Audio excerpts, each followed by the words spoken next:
यत्राः स्थिरैरङ्गैस्तुष्टुवांसस्तनूभिः व्यशेम देवहितं यदायुः स्वस्ति न इन्द्रो वृद्धस्रवाः स्वस्ति नः पूषा विश्ववेदाः स्वस्ति नस्तार्क्ष्यो अरिष्टनेमिः स्वस्ति नो बृहस्पतिर्दधातु। ओम शांति शांति शांतिः। परीक्षलोकान् कर्मचितान् ब्राह्मणः निर्वेदमायान्नास्त्यकृतकृतेन तद्विज्ञानार्थं स गुरुमेवाभिगच्छेत् समित्पाणिश्रोत्रियं ब्रह्मनिष्ठम् समित्पाणिश्रोत्रियं ब्रह्मनिष्ठम्। श्रुति माता इस महत्वपूर्ण मंत्र में ब्रह्म जिज्ञासु जो है, जो विरक्त है, साधन चतुष्टय संपन्न है, ऐसा योग्य अधिकारी जो शिष्य है, विद्यार्थी है, वह परीक्षा करके गुरु के पास जाता है, जगत की परीक्षा करता है। ये वर्णन यहां श्रुति माता करती है और हम सब लोगों के लिए मानो कि आदेश देती है कि आप भी परीक्षा कीजिए। परीक्षलोकान, इस लोक की वास्तविकता क्या है, इसको जरा जांचे, बारीकी से जांचे। क्या जैसा दिखता है वैसा ही ये जगत है क्या? बाहर से तो बड़ा आकर्षक, मोहक, लुभावना, लेकिन जब उसकी हम प्रमाणों के द्वारा परीक्षा करते हैं, प्रत्यक्ष, अनुमान, आगम,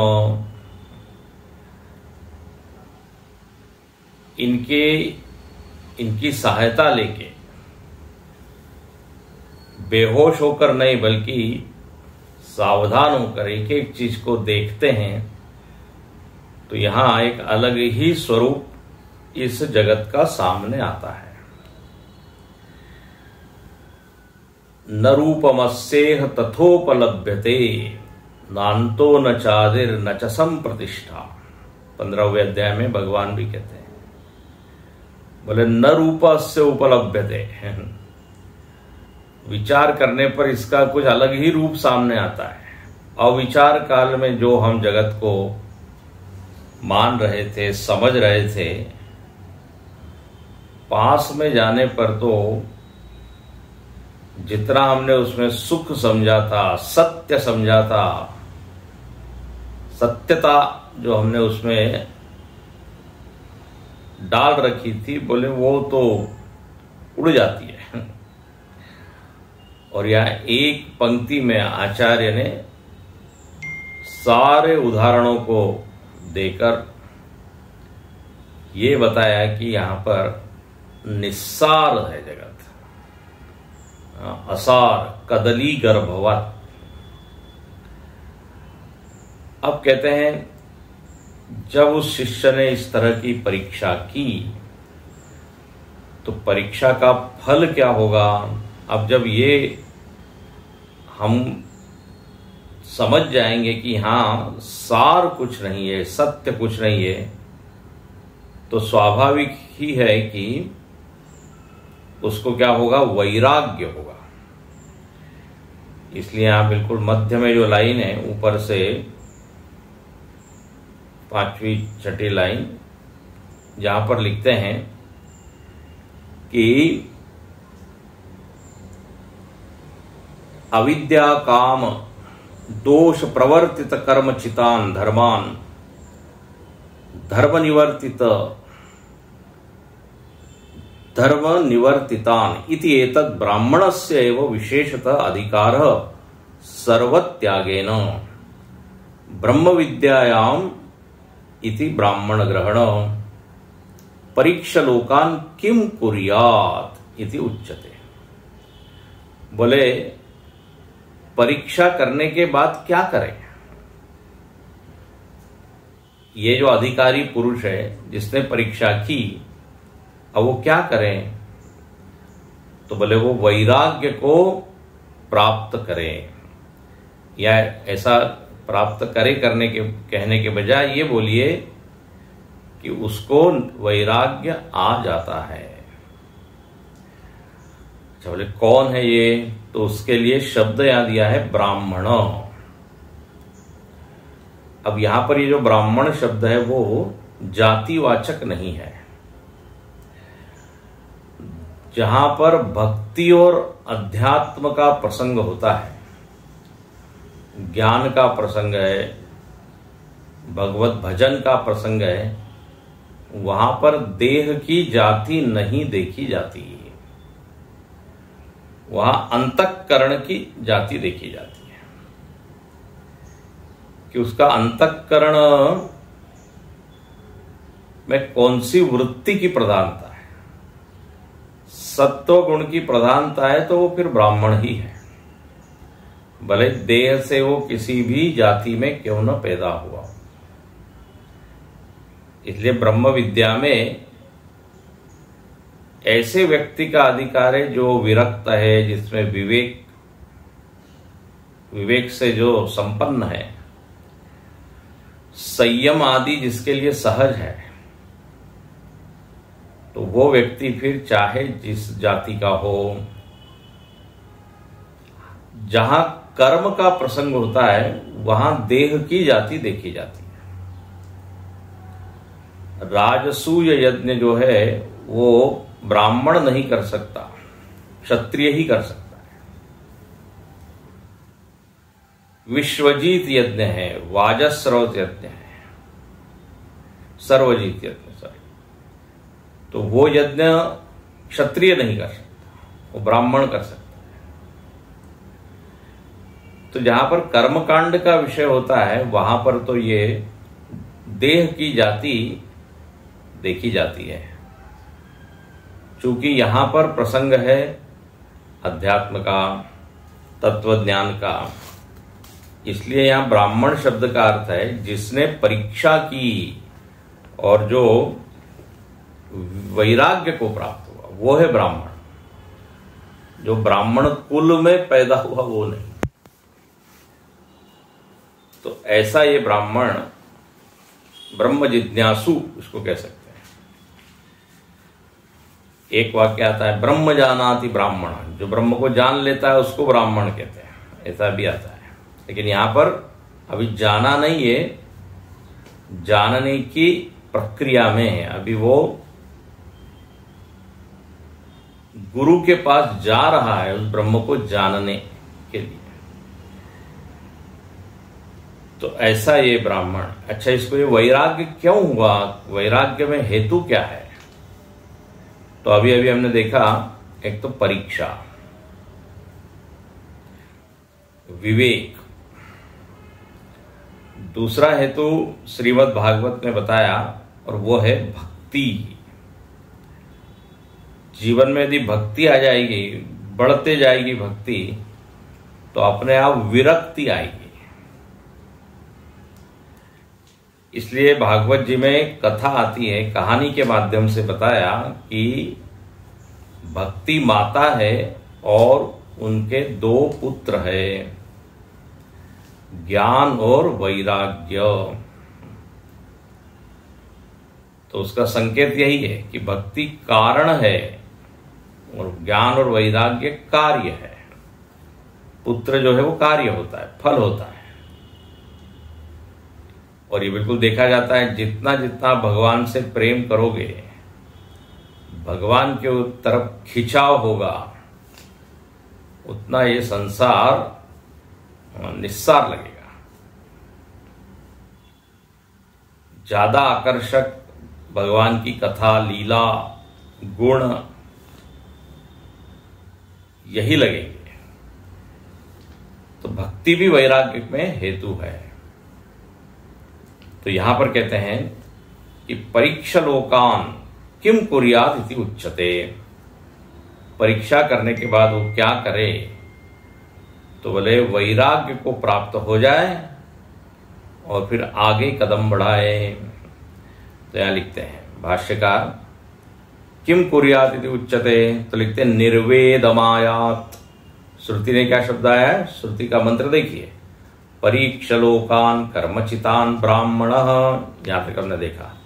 निर्वेदमायात, निर्वेद शब्द का अर्थ क्या है, तो कहते हैं निर्वेदम निपूर्वो विधि अत्र वैराग्यार्थे वैराग्यम आयात कुर्यात इति एतत्। निर्वेद शब्द नी उपसर्ग से बना है, नी उपसर्ग है और विद धातु है, और यहां वैराग्य के अर्थ में ये धातु है। तो जिसने अच्छे से जान लिया कि भाई इसमें क्या है, निस्सारता है, तो उसको वैराग्य की प्राप्ति हुई। निर्वेद मतलब वैराग्य, विरक्त हो गया वो। और जब विरक्त हो गया तो अब वो क्या देखता है, क्या कहता है। अब जैसे ऊपर हमने देखा कि वो यही कहता है कि यहां पर जैसा दिखता है वैसा है नहीं। जैसे सपना दिखता तो है सच्चा, लगता तो है सच्चा, लेकिन जागने पर झूठा हो जाता है। उमा कहो मैं अनुभव अपना, सत हरि भजन जगत सब सपना।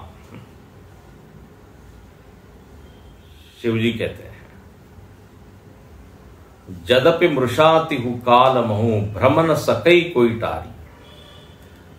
यद्यपि ये जगत मिथ्या है,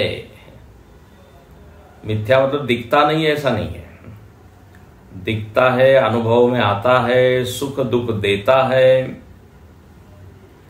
लेकिन फिर भी वो सच्चा है ये नहीं कह सकते। जो मिथ्या स्वप्न है वो भी हमको सुख दुख तो देता ही है ना। जब कोई बुरा सपना देखते हैं तो सुबह उठ के बड़ा बुरा लगता है, बोले मालूम नहीं क्या देख लिया हमने। अच्छा स्वप्न देखा, मूड ठीक होता है, आज हमने भगवान को देखा, संत को देखा, तो भले ही वो आभास है लेकिन वो सुख दुख देता है। तो ये जगत सुख दुख देने में तो समर्थ है, लेकिन इससे ये निर्णय मत निकाल लीजिए कि ये सॉलिड ठोस सत्य है। वैज्ञानिक लोग भी इसी निर्णय पर पहुंचे हैं, पहुंच रहे हैं। वो भी वो नहीं मानते कि जो दिख रहा है वही परम सत्य है। तो परीक्षा करने पर यह निर्णय आता है, जो सपने सिर काटे कोई, जागे बिनु न दूर दुख होई। स्वप्न में लगता है कि उसका सिर कट गया, परेशान है वो, लेकिन जब जागता है तो मालूम पड़ता है वो सिर तो यहीं है, कंधे पे लगा हुआ है। तो ऐसे ही यहां पर ये विरक्त व्यक्ति थोड़ा जाग रहा है, लेकिन अभी क्या है, इसको ये तो समझ में आ रहा है कि जगत उतना सत्य नहीं है जितना हमने सोचा था, लेकिन अब सत्य क्या है, हाँ ये उसको पता नहीं। जगत के मिथ्यात्व का धीरे धीरे पता लग रहा है, अनुभव में आ रहा है, विचार के द्वारा, चिंतन के द्वारा, लेकिन सत्य क्या है, उसी के लिए वो गुरु के पास जाता है। तो यहां लिखते हैं उसको वैराग्य होता है। वैराग्य में क्या अनुभव होता है, सवैराग्य प्रकार प्रदर्शते। उस वैराग्य का प्रकार क्या है, स्वरूप क्या है, वैराग्य आ गया मतलब क्या हो गया? क्या भाग जाता है वो दुनिया से? कई बार लोगों को लगता है ये अध्यात्म का मार्ग पलायन का मार्ग है, घबरा गए दुनिया से इसलिए भाग गए। ऐसा नहीं है। वैराग्य का अर्थ न तो संसार से घृणा करना है, न पलायन करना है। वस्तु स्थिति को समझकर सत्य की खोज में निकलना है। यह विरक्त का लक्षण है। तो यहां पर देखिए, सवैराग्य प्रकार प्रदर्शते, बोले उसको क्या लग रहा है? तो बोले इह संसारे, देखिए भाष्य में, इह संसारे नास्ति कश्चिद अपि अकृतः पदार्थ। बोले इस जगत में कुछ भी अकृत नहीं है। ये श्रुति का शब्द है, नास्ति कृतः कृतेन। इसके ऊपर भाष्य लिख रहे हैं, परीक्षलोकान कर्मचितान ब्राह्मण निर्वेद माया नास्ति अकृत कृतेन। बोले यहां पे कुछ भी अकृत नहीं है, सब चीज बनी बनी है। कृत मतलब क्या? बनी हुई, क्रिएटेड, मैन्युफैक्चर्ड, बनाई हुई, सब चीज बनाई हुई है। अकृत कुछ भी नहीं है। सर्वम ही लोका एव ही लोका कर्मचिता। जितने भी लोक हैं ये कर्म का ही फल है। किसी भी लोक में आप जाएंगे तो वो क्या होगा? किसी विशिष्ट कर्म का फल होगा। आपने ये कर्म किया तो पितरलोक, ये कर्म किया तो गंधर्वलोक, हाँ देवलोक, ब्रह्मलोक। तो कर्मचिता, कर्म से प्राप्त होने वाले ये सब लोक है, पूरा संसार। और इसलिए क्या लिखते हैं? कर्म कृतत्वाच्च अनित्या। क्योंकि कर्म से ये मिलने वाली चीजें हैं तो ये कभी भी नित्य नहीं होगी। कर्म से प्राप्त जो कुछ भी है सर्वम अनित्यम। क्योंकि देखिए, कर्म स्वयं अनित्य है। कर्म की शुरुआत होती है, कर्म का अंत होता है। काल में कर्म लिमिटेड है, परिच्छिन्न है, काल परिच्छिन्न है। कोई भी क्रिया जो है अनंत काल तक नहीं चलती। तो क्रिया काल परिच्छिन्न, देश परिच्छिन्न, एक विशेष स्थान में वो कर्म या क्रिया होती है। उसके बाद जितने करणों के द्वारा जो कर्म हम संपादित कर रहे हैं वो करण भी कैसे हैं? अनित्य है। सारी अनित्य चीजों का फल क्या होगा? बोले अनित्य। कर्म कृतत्वाच्च अनित्य न नित्यम किंचित अस्ति इति अभिप्रायः। कुछ भी यहां नित्य नहीं दिखता। कर्म से प्राप्त जो कुछ भी है वो सब मरने वाला है, अनित्य है। तो अकृत कृतेन, अकृत कुछ नहीं, कृत है सब। तो कहते हमने ये बनाया, हमने ये निर्माण किया। बड़े बड़े राजाओं की कहानी है, इन्होंने ये किला बनाया, ये राज्य बनाया। तो सब चीज बनी बनी बनी हुई है। नित्यम तो कुछ भी नहीं है। सर्वम तु कर्म अनित्यस्य एव साधनम। ये जो कर्म है ये अनित्य का ही साधन है। यदि आपको अनित्य चीज चाहिए तो हाँ, कर्म ही उसका उपाय है। कर्म से ये अपेक्षा न करें कि नित्य तृप्ति, नित्य शांति, नित्य आनंद, नित्य मोक्ष। ये नहीं होगा। ये दुराशा हो जाएगी, निराशा हो जाएगी। Hope against hope. आप ऐसी अपेक्षा या आशा कर रहे हैं जो कभी पूरी होने वाली नहीं है। कर्म से अनित्य की ही प्राप्ति होती है। श्रुति भी कह रही है, शास्त्र क्या कहते हैं, जो साधक है उसने भी विचार करके ये समझ लिया है। और देखो ये अगली पंक्ति तो बहुत अच्छी है, जिसमें ऋषियों ने खोज करके ये बताया कि कर्म से क्या प्राप्त कर सकते हैं, मैक्सिमम क्या प्राप्त कर सकते हैं, ज्यादा से ज्यादा। तो कहते कर्म से 4 ही चीजें आप प्राप्त कर सकते हो। और ये विषय पहले भी आया हुआ है। आप यदि आपने ईशावास्य उपनिषद पढ़ा होगा, सुना होगा, मतलब हम लोगों ने जब लिया था तो उसमें भी आया था। कर्म से 4 चीजें संपन्न हो सकती, प्राप्त हो सकती है। मतलब कौन सी 4 चीजें? तो यस्मात् चतुर्विधम एव ही सर्व कर्म कार्यम। सर्व कर्म कार्यम, सभी कर्मों का कार्य, कार्य मतलब फल, परिणाम, उपलब्धि है ना। कार्य होता है और उसका कारण होता है, कार्य कारण। तो कारण क्या है? कर्म। और उससे क्या कार्य क्या है? इफेक्ट या रिजल्ट या गेन। तो बोले वो 4 प्रकार का है। क्या है? तो पहला लिखते हैं उत्पाद्यम। अब आपको याद आया होगा, उत्पाद्यम, कर्म के द्वारा आप किसी चीज को उत्पन्न कर सकते हैं। जो अनुत्पन्न है उसको उत्पन्न किया। खेती की और आपने फसल पैदा की।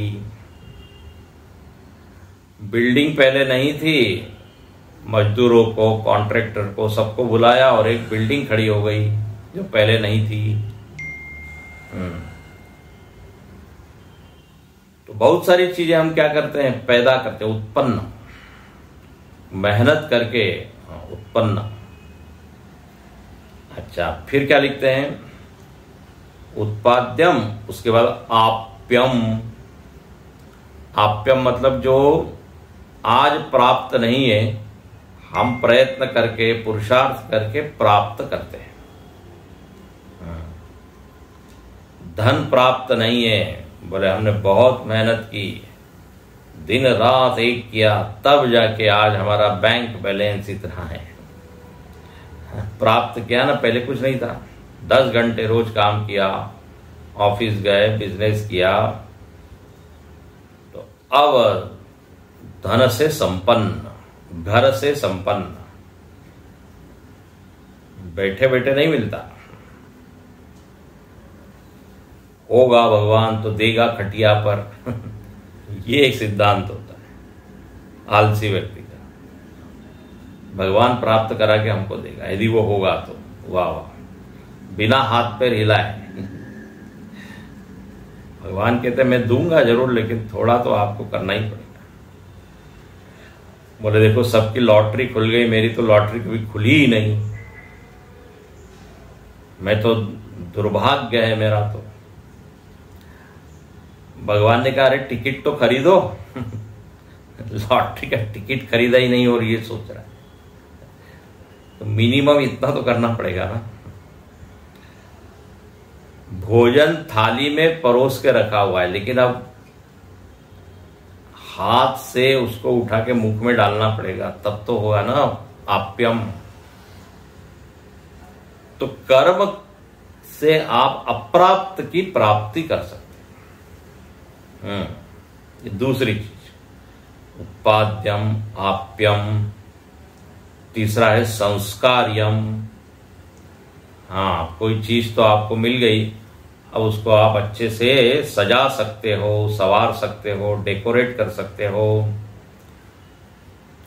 इसके लिए कर्म लगता है। इंटीरियर डेकोरेटर को लोग बुलाते हैं। घर प्राप्त कर लिया या बना लिया, अब अगला कदम क्या हो गया? यहाँ टेबल होना चाहिए, यहाँ फ्लावर पॉट होना चाहिए, यहाँ टीवी होना चाहिए, इस दीवार पर ये रंग होना चाहिए। इस कोने में है ना, ये लाफिंग बुद्धा की एक मूर्ति होनी चाहिए। लोग लाफिंग बुद्धा रखते हैं ड्राइंग रूम में, कम से कम उसको देख के तो कुछ चेहरे पर हंसी आए। तो खैर, इंटीरियर डेकोरेशन, उसके बाद संस्कार्यम, शरीर का भी हम संस्कार करते हैं, केश का संस्कार करते हैं, तो ये कर्म का ही फल है। सजा दिया संस्कार। फिर चौथी चीज क्या कर सकते हो, विकार्यम वा, विकार्य मतलब पसंद नहीं आया तो आपने उसको बदल दिया, परिवर्तन कर दिया। ये भी किससे होगा, कर्म से ही होगा। केवल हम सोचें कि बदल जाए, रंग बदल जाए दीवाल का, ऐसा नहीं होगा। खुल जा सिम सिम, ऐसा जो बताते हैं कहानी में, वहां पर भी कर्म का ही वो फल होगा। विकार्यम, नाश्यम, नष्ट करना हो। हाँ, विकार मतलब परिवर्तन करना, और एक फाइनल विकार क्या है, नाश। घट को आपने क्या किया, घट को तोड़ दिया। तो घट को तोड़ने के लिए भी कुछ आघात करना पड़ेगा ना, पत्थर की चोट या हाथ से। तो घट को उत्पन्न किया, घट को सजाया, घट में थोड़ा बहुत चेंज किया, फिर घट को मार दिया, तोड़ दिया। मतलब ये सब चीजें जैसे कर्म से संभव है, कर्म से ही ये संभव है। जैसे क्या, कर्म से ही संभव है। वस्तु चाहे छोटी हो बड़ी हो, कीमती हो सस्ती हो, उसके लिए उत्पत्ति प्राप्ति सब करना है तो कर्मणा एव। तो ये बहुत बड़ी खोज है ऋषि की। हम लोग इस तरह से विश्लेषण करते नहीं है कि कर्म से क्या क्या मिलेगा। तो हम कहते कर्म से पैसा मिलेगा, पद मिलेगा, ये सब गिनते रहते हैं। लेकिन उसकी जो श्रेणियों का जो विभाजन है, उत्पाद्यम, आप्यम, ये तो ऋषि प्रज्ञा कर सकती है। तो उन्होंने ये बताया और बोले ये सब के सब क्या है, अनित्य है। भाई जिसको आपने उत्पन्न किया है वो मर भी सकता है, मरता ही है। जो पाया है वो खो जाते हैं। खोज, संयोग होता है तो वियोग होता है। कोई चीज आपने सजाई बिगड़ती है, इसमें कोई भी नित्य है नहीं। शरीर को स्नान कराया और एक बार स्नान कराने से बढ़िया ये चमकता रहे तो फिर रोज स्नान करने की जरूरत ही नहीं है। लेकिन ये जो संस्कार है उसका वो क्या है, अनित्य फल दे, अनित्य है, रोज रोज करना पड़ता है। तो संयोग है तो वियोग होगा, संस्कार है तो विकारी होगा, प्राप्त है तो अप्राप्त भी हो सकता है, कोई ले जाए उसको।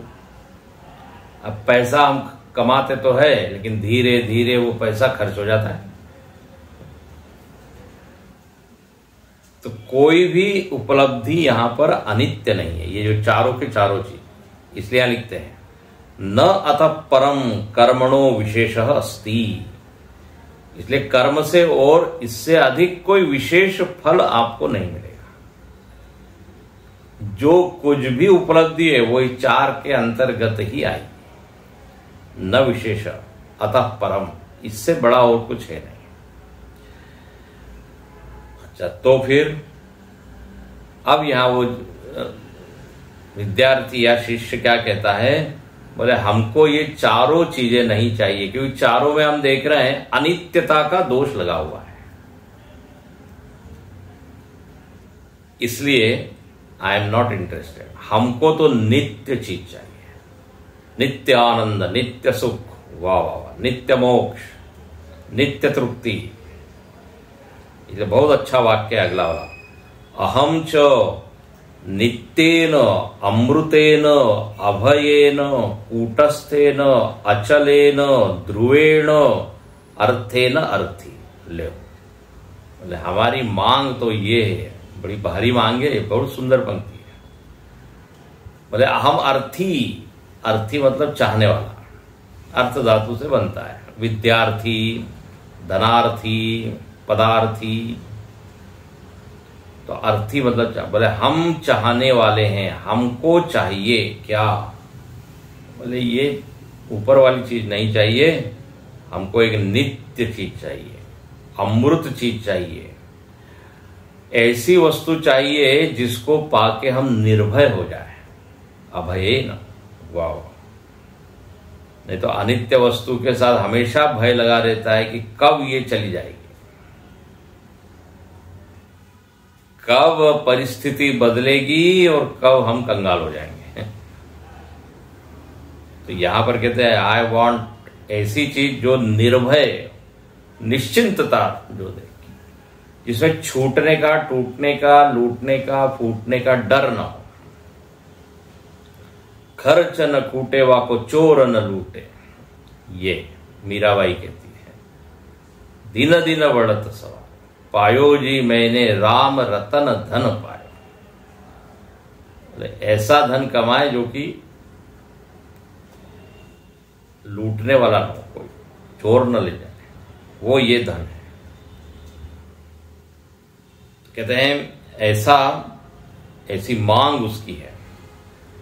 अचलेन ध्रुवेण, ऐसी वस्तु चाहिए जो स्थिर हो, जो लहरों की तरह चंचल। और कल हमने देखा ना जल बुद्बुद, जल की बूंद जैसी चंचल होती है, एक क्षण उसकी आयु है, दूसरे क्षण वो जल समाधि हो जाती है।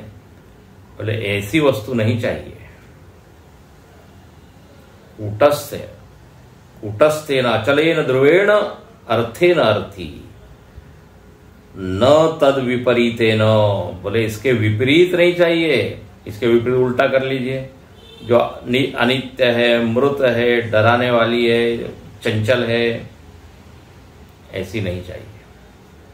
और ये पूरा संसार, जो पूरा लोक है, वो उसी कैटेगरी में आता है, उसी श्रेणी में आता है।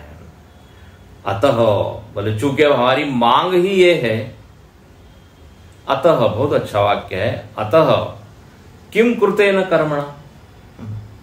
बोले फिर हम ये कर्म क्यों करें, क्योंकि कर्म से मिलने वाली चीज चाहिए ही नहीं। तो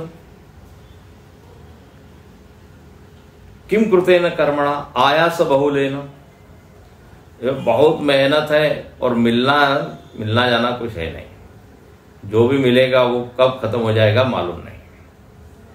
तो किम प्रजया करिष्याम, वो जिज्ञासु कहता है क्या करेंगे लेके, हमारी उसमें रुचि ही नहीं है।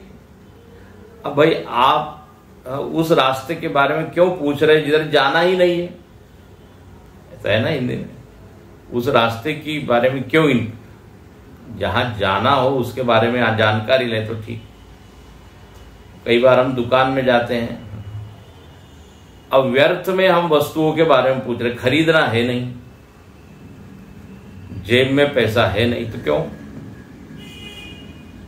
ऐसे यहां लिखते हैं किम कृतेन कर्मणा, कर्म से क्या करेंगे। आयास बहुलेन, अब कर्म का भले ही कितना महिमा मंडन करे, हाँ, लौकिक व्यक्ति जरा भी उसमें उसकी रुचि होती नहीं। उसके लिए वो भगवान है, उसके लिए वो बहुत बड़ी चीज है। जो सत्य कामी है ना, पीछे हमने देखा कर्म का अधिकारी है, वो उसका तो इतना गुणगान करेगा, वहां ये है, वो है, वहां जाना चाहिए, ये करना चाहिए। ये जो जिज्ञासु उधर देखता ही नहीं। बोले ठीक है, जैसे नचिकेता ने कहा तवैव वाह तव नृत्य गीत, आप अपने पास रखिए, आप एंजॉय कीजिए। हम तो जानते हैं शोभावामर्तस्य श्वः अभाव, ये कल रहने वाली नहीं है चीजें। अब जो चाहिए नहीं उसके बारे में न तो उसकी कोई रुचि है, न वो प्रयत्न करता है। कर्मणा आयास बहुलेन अनर्थ साधनेन, ये कर्म क्या है? अनर्थ का साधन है, उसको कर्म अनर्थ लगता है। बोले असली जो सार्थक चीजें वो तो है कोई नित्य वस्तु। बोले उसकी कुछ आपको आइडिया हो तो बताइए, उसका एड्रेस बताइए, कहाँ मिलेगी? तो अनर्थ साधन इति एवं निर्विण्ण हो, निर्विण्ण हो गया वो। निर्विण्ण मतलब विषाद, दुखी। बोले ये दुनिया की चीज हम कितनी भी हासिल करें, हाँ, जो हम चाहते हैं वो इससे नहीं मिलता। इसलिए कपिल गीता में बिल्कुल यही शब्द आया, निर्विण्ण। निर्विण्णा नितराम भूमन असत इंद्रिय तर्शनात्। ये जो देवहूति है कपिल भगवान की माता जी, बिल्कुल यही शब्द वो बोलती है। बोले मैं ये इंद्रियों को तृप्त करके अब मैं दुखी हो गई, निराश हो गई। बोले ये रोज खड्डा खोदो पानी पियो, रोज इस तरह की बात है। निर्विण्णा निद्राम इंद्रिय तर्षणात्, इंद्रियों को तृप्त करके, वो तृप्ति अधूरी ही होती है। कपिल गीता का बड़ा सुंदर प्रसंग है। फिर कपिल भगवान ने पूरा आत्मज्ञान दिया है। अच्छा, अद्भुत है। वहां पे पुत्र जो है वो गुरु है और माता जो है शिष्य है। इससे ये समझ में आता है कि विद्या हासिल करना है, ज्ञान हासिल करना है तो आयु, लिंग, जाति ये नहीं देखना है। पूछ लीजिए ज्ञान, मोल करो तलवार का, पड़ी रहने दो म्यान। तो वहां पर भी यही कहा निर्विण्ण। जैसे अर्जुन भी कहता है कि हाँ विषाद,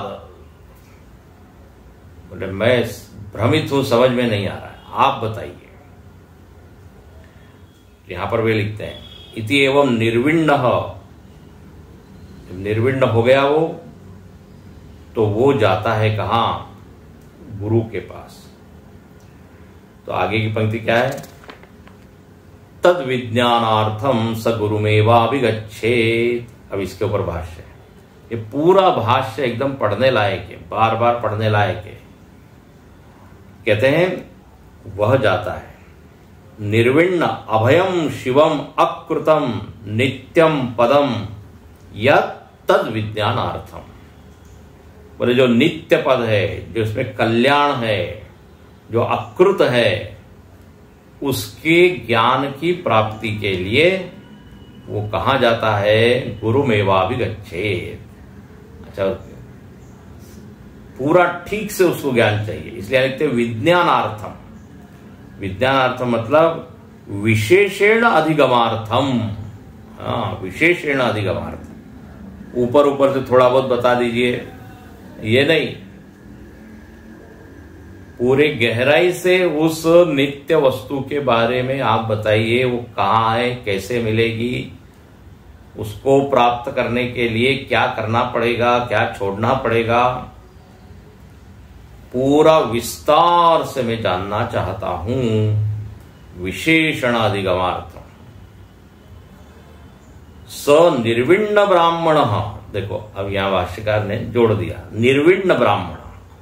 श्रुति ने तो केवल ब्राह्मण कहा, केवल ब्रह्म जिज्ञासु कहा, लेकिन अब शब्द डाल दिया निर्विण्ण ब्राह्मण। निर्विण्ण का मतलब अभी बताया कि जो जगत की चीजों से उदास हो गया,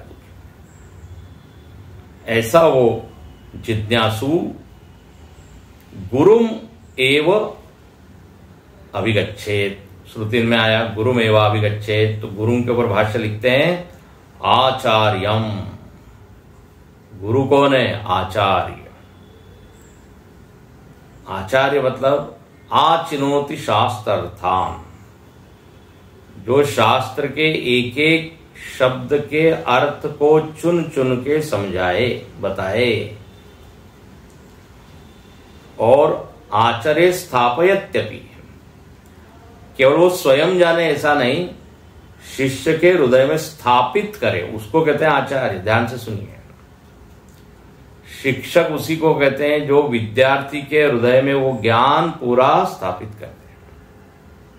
अब देखिए, आज संयोग से शिक्षक दिवस है तो यहां पे वो उसी का वर्णन, विद्यार्थी शिक्षक के पास जाए। अब यहां शिक्षक मतलब सामान्य शिक्षक नहीं, फिजिक्स केमिस्ट्री पढ़ाने वाला नहीं, आत्मविद्या देने वाला। तो आचार्यम श्रम दम दयादि संपन्नम। बोले वो आचार्य कैसा है? शांत है, जिसकी इंद्रियां मन संयमित है, शम दमादि सारे सद्गुणों से संयुक्त है, ऐसा वो आचार्य। उसके पास ये शिष्य जो है जाए, जाने में संकोच न करें। जैसे आपको यदि रोग होता है तो डॉक्टर के पास आप जाते हैं, उसके बिना वो रोग दूर नहीं होगा। तो अगली पंक्ति तो अंडरलाइन करने योग्य है, जहां पर भाष्यकार एकदम स्पष्टम क्लियर बोलते हैं कि महाराज यदि आपको ये ब्रह्म ज्ञान प्राप्त करना है तो किसी योग्य आचार्य की शरण लीजिए। आपको चाहे संस्कृत आती हो, आप बड़े विद्वान हो, व्याकरण जानते हो, फिर भी ब्रह्म ज्ञान के लिए गुरु की शरण लेनी ही चाहिए। इसलिए ये लाइन्स बहुत प्रसिद्ध है। शास्त्रज्ञोपि स्वातंत्रेण ब्रह्मान्वेषणम न कुर्यात्। शास्त्रज्ञोपि, बड़े शास्त्र को जानता है, हमें मतलब बड़ा विद्वान है, मतलब लौकिक विद्याओं को जानता है, और उसको लगता है कि यार मैं सब जानता हूं, मैं बस उपनिषद खरीदूंगा बुक स्टॉल से और पढ़ लूंगा और ब्रह्म ज्ञान हो जाएगा। इस भ्रम में कभी नहीं रहना। ये कोई नॉवेल नहीं है, उपन्यास नहीं है, ये कोई कहानी की किताब नहीं है। तो कहते हैं शास्त्रज्ञों, ठीक है आपको आती है संस्कृत, संधि समास, हाँ ये सब आप जानते हैं। भाषा ज्ञान से ब्रह्म ज्ञान नहीं होता। पुस्तक पढ़ने से नहीं होता। आपको उस दिन बताया था ना, एक वाक्य संत बोलते हैं बड़ा अच्छा, पुस्तक से उस तक नहीं पहुंच सकते। पीछे बताया था आपको, पुस्तक से उस तक नहीं पहुंच सकते। उस तक पहुंचना है तो एक गुरु चाहिए। पुस्तक से जो है आपके मस्तक में विद्या पहुंच जाए, ऐसा नहीं होगा। पुस्तक और मस्तक के बीच में एक आचार्य चाहिए। आचार्य वो कड़ी है, वो लिंक है। ये जो प्रसंग चल रहा है इसको कहते हैं गुरुपसदन, गुरु के चरणों में जाना, गुरु और शिष्य का मिलन। इसके बिना ज्ञान होता नहीं। अब भाष्यकार जब लिख रहे हैं तो भाई इसका कोई गंभीर अर्थ होना चाहिए। शास्त्रज्ञोपि स्वातंत्रेण, स्वतंत्रता से अपना किताब पढ़ लिया और ज्ञान हो जाएगा, समझ में आ जाएगा, वहां भ्रम होने के चांसेस ज्यादा है। क्योंकि किस शब्द का क्या अर्थ है, किस प्रसंग में कैसा वो अर्थ लेना चाहिए मालूम ही नहीं है। गुरुदेव से किसी ने कहा ना कि आप गुरु की इतनी आवश्यकता पर बल क्यों देते हैं, पुस्तक पढ़ने से ये ज्ञान हो जाएगा। मतलब पुस्तक में जो लिखा है वो तो चलो थोड़ा बहुत आपको याद, क्या कहते हैं, ज्ञान हो सकता है, लेकिन पुस्तक पढ़ते पढ़ते कोई प्रश्न आ गया, शंका आ गई, तो उसका उत्तर तो पुस्तक नहीं देगी। उसके लिए कोई जीवंत गुरु चाहिए। और मजाक में कहते हैं वो पुस्तक पढ़ते पढ़ते यदि आप सो जाएं तो पुस्तक आपको जगाएगी नहीं, उठाएगी नहीं, और उसके चांसेस बहुत है सोने। भारी पुस्तक है, भारी ज्ञान है। पुस्तक तो उठाएगी नहीं, लेकिन जीवंत गुरु जो है वो उठा देगा। तो विनोद की बात अलग है। कहने का अर्थ है कि केवल शब्द ज्ञान से ब्रह्म ज्ञान नहीं होता।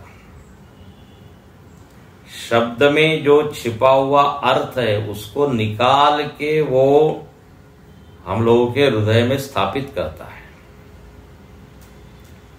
ये बहुत बड़ी कला है ये ओरेटरी। विद्यार्थी को वही ज्ञान हो जाना जो गुरु के हृदय में है। ये वायरलेस है ना, देयर इज नो कनेक्शन, केवल वह शब्द ही वाहन है।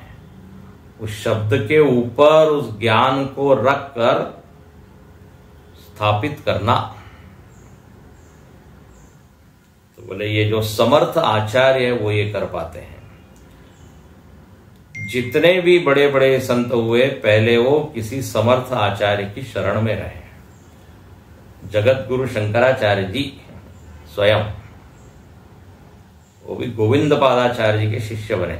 स्वातंत्र्यण न कुर्या, नहीं तो अष्टमे चतुरो वेदान, उन्होंने तो 8 साल में 4 वेद कंठस्थ कर लिए थे।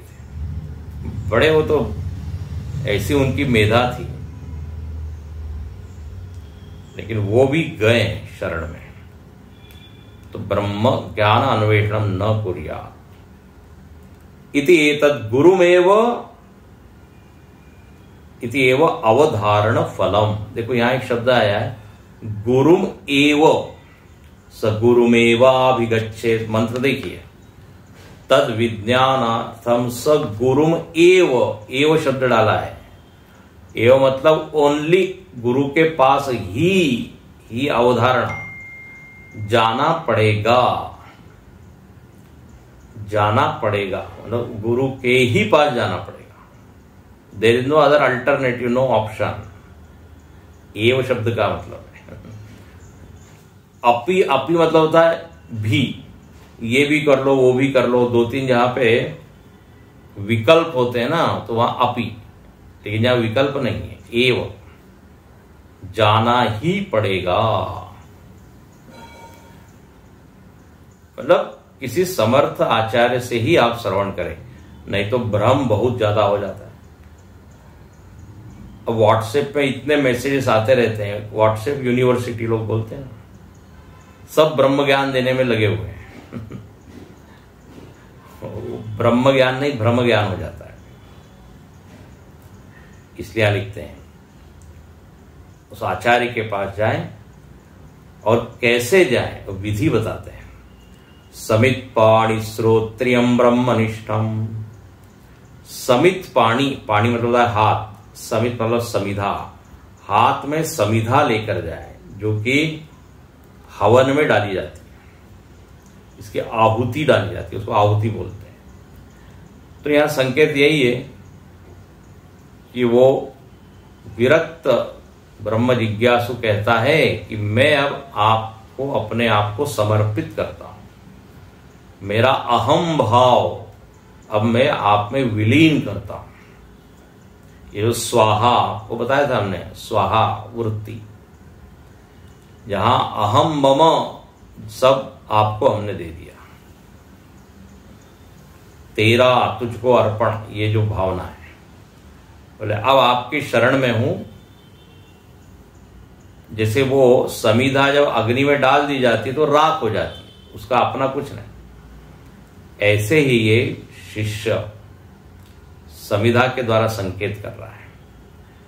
तो समित भार ग्रहित हस्त, हाथ में लेके श्रोत्रिय ब्रह्मनिष्ठ आचार्य के पास जाता है। देखो यहां आचार्य का विशेषण दिया है, गुरु का विशेषण।